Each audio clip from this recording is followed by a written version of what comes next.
You are watching Grace Television.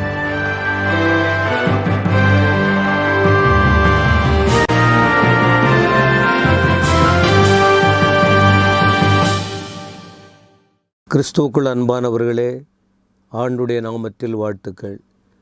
இயேசுவோடு பேசுவோம் வாருங்கள். என்ற செய்தி மீண்டும் உங்களுக்கு ஒரு வார்த்தை. தொடர்ச்சியாக சாட்சி முக்கியம். பிரசங்கிக்கிற நான் சாட்சியாக இருக்க வேண்டும். கேட்கிற நீங்கள் சாட்சியாக இருக்க வேண்டும். வேதத்தை சுமக்கிறவர்கள் சாட்சியாக இருக்க வேண்டும். ஆண்டவர் இயேசுவை அறிந்தவர்கள் சாட்சியாக இருக்க வேண்டும். ஆண்டவரை ஆராதிக்கிறவர்கள் சாட்சியாக இருக்க வேண்டும். என்ன சாட்சி? மனிதர்கள் நம்மை குறித்து சாட்சி சொல்ல மாட்டாங்க, உண்மைதான். ஆனால் நாம் ஆண்டவருக்காக வாழும்போது அவர்கள் செய்கிற தப்பை நாம் செய்யாமல், அவர்கள் சொல்கிறபடி நாம் சொல்லாமல், ஓரளவுக்கு நம்ம தெளிவோடு இருந்தால் வேணும்னு நம்மளை பேரை யாரும் கெடுக்க போகிறதில்ல. அதனால் பிரியமானவர்களே, கிறிஸ்தவ ஜீவியம் என்பது சாட்சியின் ஜீவியம். ஏன்? கிறிஸ்து சாட்சியாக இருந்தார். கிறிஸ்துவை குறித்து பரலோகம் சாட்சி சொன்னது. பரலோகம். அப்போ அந்த கிறிஸ்துவை உள்ளத்தில் வைத்திருக்கிற நாம் சாட்சி உள்ள மக்களாய் பூமியில் இருக்க வேண்டும். இப்போ இதற்கு முன்பு 3 பேரை குறித்து, அவர்கள் வாழ்க்கையை குறித்து நாம் தியானித்திருக்கிறோம். இன்றைக்கும் கர்த்தராகிய இயேசு கிறிஸ்துவை குறித்த சாட்சி, அதை தான் நாம் பார்க்க போகிறோம். ஆண்டவர் இயேசு அவர் தேவன். தேவன் மனிதனாய் வந்தார். 30 வருடம் வரைக்கும் அவர் மறைந்திருந்தார்.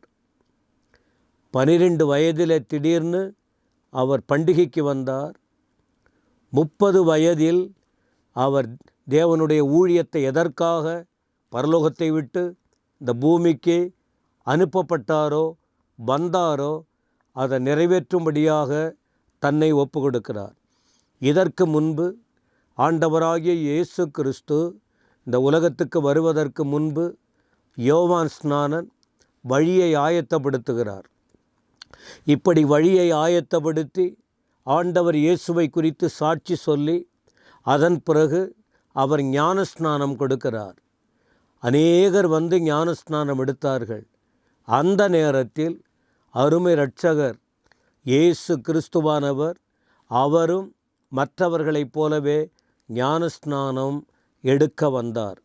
இதை மத்தேயு 3ஆம் அதிகாரத்தில் நாம் பார்க்க முடியும்.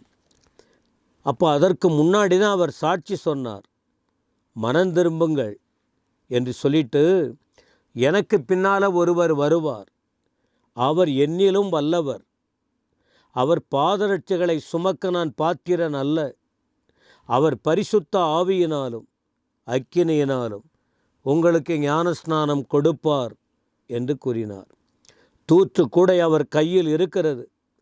அவர் தமது களத்தை நன்றாய் விளக்கி தமது கோதுமையை களஞ்சியத்தில் சேர்ப்பார், பதரையோ அவியாத அக்கினியால் சுட்டரிப்பார் என்றார். இது துவக்கம் முதல் முடிகிற வரைக்கும் உள்ளதான சத்தியம். கடைசி நியாயத்தீர்ப்பு வரைக்கும் உள்ளதான சத்தியம் இதற்குள் அடக்கி யோவான் சொன்னார். அப்பொழுது ஆண்டவர் கிட்ட வந்துட்டார். 13. அப்பொழுது யோவானால் ஞானஸ்நானம் பெறுவதற்கு இயேசு கலிலேயாவை விட்டு யோர்தானுக்கு அருகே அவனிடத்தில் வந்தார். யோவான்கிட்ட வர்றாரு. அப்போது யோவான் தடை பண்ணுறார். நான் உம்மாலே ஞானஸ்நானம் பெற வேண்டுமே, நான் எப்படி உங்களுக்கு ஞானஸ்நானம் கொடுக்கறது, நீங்கள் ஏன் வந்தீங்க அப்படின்னு ஆண்டவர்கிட்ட யோவான் சொன்னார். 15ஆம் வசனம். அதற்கு அவன் பிரதியுத்தரமாக, இப்பொழுது இடங்கொடு. இப்படி எல்லா நீதியையும் நிறைவேற்றுவது நமக்கு ஏற்றதாய் இருக்கிறது என்றார். உடனே யோவான் ஸ்நானன் இடம் கொடுத்தார். என்ன இடம் கொடுத்தார்? ஞானஸ்நானம் கொடுத்தார். இயேசு ஞானஸ்நானம் பெற்று தண்ணீரிலிருந்து கரையேறினார். அப்போ ஞானஸ்நானம் என்பது தண்ணீருக்குள்ளே இறங்கி கொடுப்பது தான். தண்ணீர் எடுத்து மேலே ஊற்றுவது இல்லை.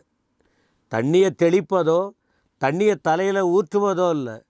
அப்படி இருந்தால் இயேசு கிறிஸ்தியன் தண்ணீருக்குள்ளே இறங்கியிருக்கிறாரு. வீட்டிலேயே தெளிச்சிருக்கலாம. ஜலத்திலிருந்து கரையேறின உடனே வானம் அவருக்கு திறக்கப்பட்டது. வானம் திறக்கப்பட்டது. அப்போது ஒவ்வொன்றையும் பரலோகம் பார்த்து கொண்டிருக்கிறது. தேவ ஆவி புறாவை போல இறங்கி தம்மேல் வருகிறதை கண்டார். அங்கே இயேசு கிறிஸ்து மனிதனாய் வந்த இயேசு அங்கே ஞானஸ்நானம் எடுக்கிறார். புறா போல ஆவியானவர் இறங்கி வருகிறார். பரிசுத்த ஆவியானவர். மேலிருந்து ஒரு சத்தம் வருகிறது, இவர் என்னுடைய நேசகுமாரன், இவரில் பிரியமாயிருக்கிறேன், பிதாவாகிய தேவன். இந்த ஆண்டவர் இயேசு ஞானஸ்நானம் எடுத்த நேரத்தில் திரியேக தேவனுடைய அந்த 3 தன்மைகளை பார்க்க முடியும். பிதாவானவர் பரலோகத்திலிருந்து சத்தமிடுகிறார். ஆவியானவர் அவர் மேலே இறங்கி வருகிறார். குமாரனாகிய இயேசு தண்ணீரிலே இப்பொழுது யோவான் ஸ்நானன் மூலம் ஞான ஸ்நானம் பெற்றார். அப்போ சாட்சி பாருங்க, இவர் என்னுடைய நேச குமாரன், இவரில் நான் பிரியமாயிருக்கிறேன் என்பதாக பரலோகத்தினால் சாட்சி பெற்றவர்தான் ஆண்டவராகிய இயேசு கிறிஸ்து. சாட்சி ரொம்ப முக்கியம் பாருங்க. தேவனால் சாட்சி பெறுவது முக்கியம். அதன் பிறகு ஆண்டவரை குறித்து ஒரு கூட்டம் ஊழியத்திலே அவர் கடந்து போகும்போது எந்த அளவுக்கு அவரை கேவலமாய் பேச முடியுமோ பேசினவர்கள் உண்டு. ஆனால் அநேகர் அவரை குறித்து அநேக சாட்சி சொன்னதையும் கூட நாம் வேதத்தில் படிக்கிறோம். அப்போஸ்தல நடபடிகளின் புஸ்தகம் 10ஆம் அதிகாரத்தின் 38ஆம் வசனம் கூட பாருங்க. நசரியனாகிய இயேசுவை தேவன் பரிசுத்த ஆவியினாலும் வல்லமையினாலும் அபிஷேகம் பண்ணினார். தேவன் அவருடனே கூட இருந்தபடியாலே அவர் நன்மை செய்கிறவராயும் பிசாசின் வல்லமையில் அகப்பட்ட யாவரையும் குணமாக்குகிறவராயும் சுற்றி திரிந்தார். இப்படி சொல்லி ஆண்டவரை குறித்து சாட்சி சொல்லுகிறதை அந்த இடத்துல பார்க்கிறோம். பேதுரு சாட்சி சொல்லுகிறதை பார்க்கிறோம். எனவே எனக்கு அன்பான தேவ ஜனமே, தேவனால் சாட்சி பெற்றவர், அவரோடு கூட இருந்தவர்களால் சாட்சி. என்ன சொல்கிறாங்க 39 பாருங்கள். யூதருடைய தேசத்திலும் எருசலேமிலும் அவர் செய்த எல்லாவற்றிற்கும் நாங்கள் சாட்சிகளாய் இருக்கிறோம். அவரை மரத்தில் தூக்கி கொலை செய்தார்கள். 3ஆம் நாளில் தேவன் அவரை எழுப்பி பிரத்யட்சமாய் காணும்படி செய்தார் என்று ஆண்டவரை குறித்து சாட்சி சொன்னார்கள். எனவே எனக்கு பிரியமானவர்களே, ஆண்டவர் அற்புதங்களை செய்தார், அடையாளங்களை செய்தார், அவர் தியாகம் செய்தார், அவர் மீட்பை தந்தார், தன் ஜீவனையே கொடுத்தார். இந்த தேவன் பரலோகத்தால் சாட்சி பெற்றார். எனவே இந்த இயேசு கிறிஸ்துவை உள்ளத்தில் ஏற்றுக்கொண்ட நாம் அவருக்கு சாட்சிகளாக இருக்க வேண்டும், சாட்சி சொல்ல வேண்டும்.